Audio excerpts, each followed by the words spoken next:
my lovely little Caring Sleep community. I hope you're really well today. Just wanted to swing by and talk to you about, or share with you, my 4 number 1 reasons why sleep training, control crying, crying out doesn't make any sense to me.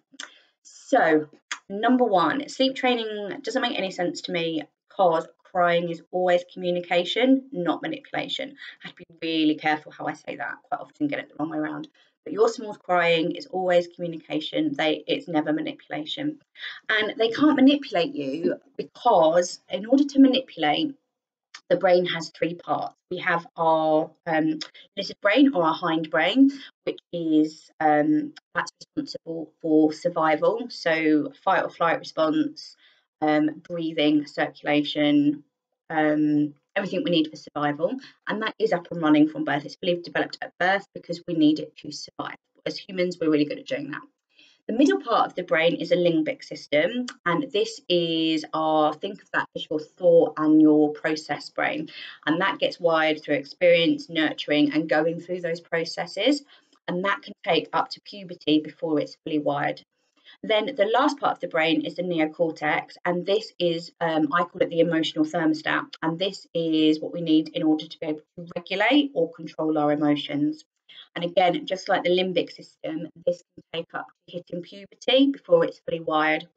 So when your little one is crying, they are never ever manipulating you, even though I know it can feel like that at 3 a.m. in the morning when they've been up for the billionth time. But when they're crying, there is always a genuine need there, and it can never be the wrong thing to meet your little one's needs if they're asking for it. It doesn't spoil them. It doesn't mean they're going to wake up more during the night.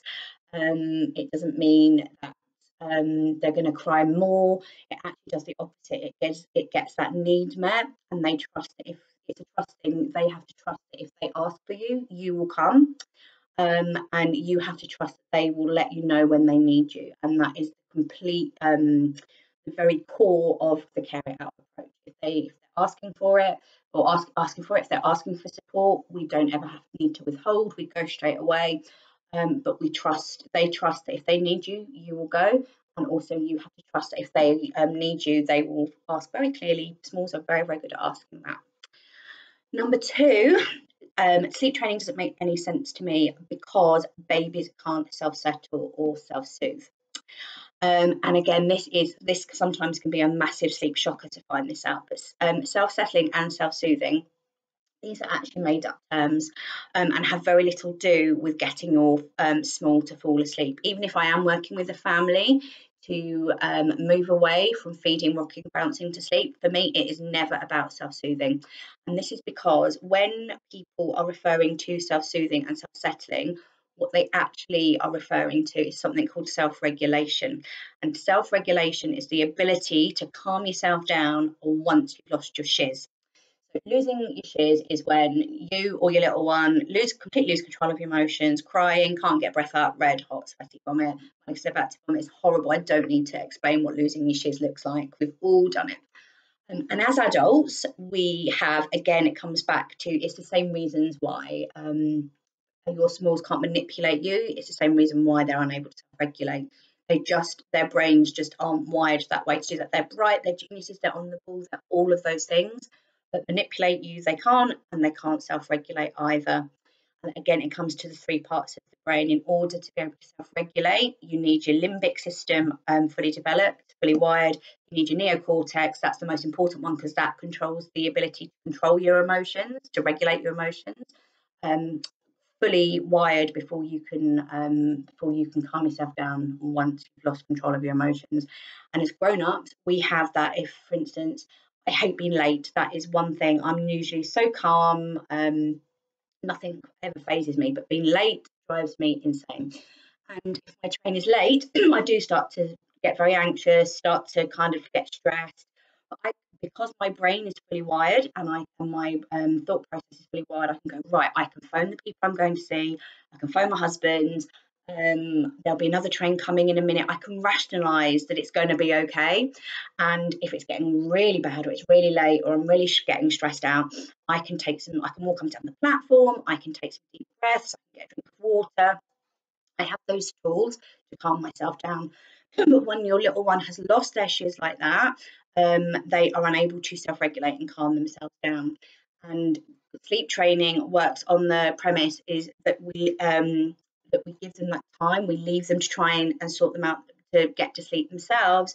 But that usually, or it can result in your little one losing their shiz. And once they've lost their shiz, they're unable to self-regulate, calm themselves down for the reasons I've just gone through. But also, no one wants that's just not a place of where your little one can fall asleep once they've lost their shiz. Once they've lost their shiz, they need support to calm down. And also, they're not just going to go, oh, I'm just going to go to sleep now. If they've lost it, sleep is the furthest thing from their mind. Number 3, the sleep training doesn't make any sense to me because sleep is not a linear process. And this is because sleep training works that if you do something for 2 or 3 weeks and you're consistent, that's it, forever and a day. I see my role as your sleep supporter or your sleep consultant or just plain old me. I'm here to inform you and reassure you about your little one's sleep, get you to that settled night's sleep. Most importantly, give you the long-term tools to get your sleep back on track when it will hit the skids again. Because small sleep, baby sleep, toddler sleep, infant sleep is constantly changing. It's a swing and it swings and roundabouts. In fact, I call it the sleep swings and roundabouts. And you'll go through periods of really settled sleep and you'll go through periods of sleep where you just want to stick pins in your eyes. And this is completely natural. And this is because your little one is constantly changing, especially in the first year of life. They have to learn and process so much. And then you've got to add in life logistics to that as well. So going on holiday, sickness, going through a learning leap, these will all have an impact on sleep. So it doesn't make sense to me that you do something for 2 weeks or a week or 2 weeks, you train or teach them to do that, and then it's done forever and a day. It just doesn't make any sense to me. And the other thing that doesn't make any sense to me is that little ones don't need training or teaching. Sleep is, I love the phrase, if you follow me on Instagram, I'm sure you've heard many of my phrases before, but one of my favourites is that we have to survive to sleep. It's amazing on how little sleep we actually need to get by on. And we need to sleep in order to shut down and recharge and recuperate ourselves. But when we've shut down, we're really vulnerable, have no idea what's going on. And as humans, we don't like being vulnerable. So we also have to survive when we're sleeping, when we're at our most vulnerable.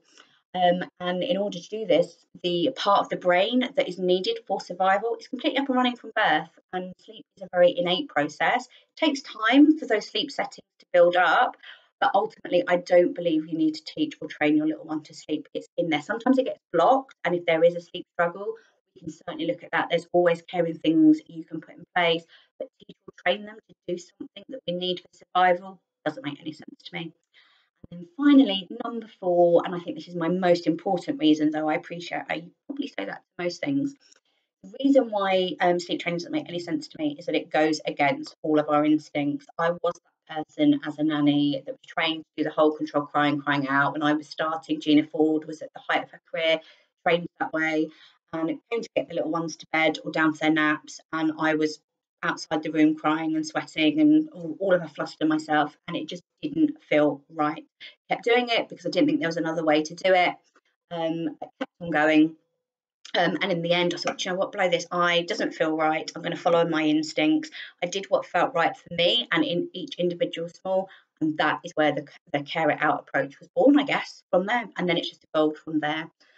So after that, I kind of vowed that my passion is to support you to that settled night's sleep whilst doing, I call it your family feels, while doing what feels right for you and your family.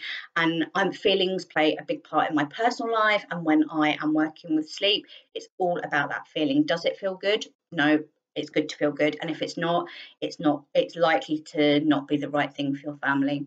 And whilst we're talking about right, very, very quickly, I don't believe in there's a right or wrong way.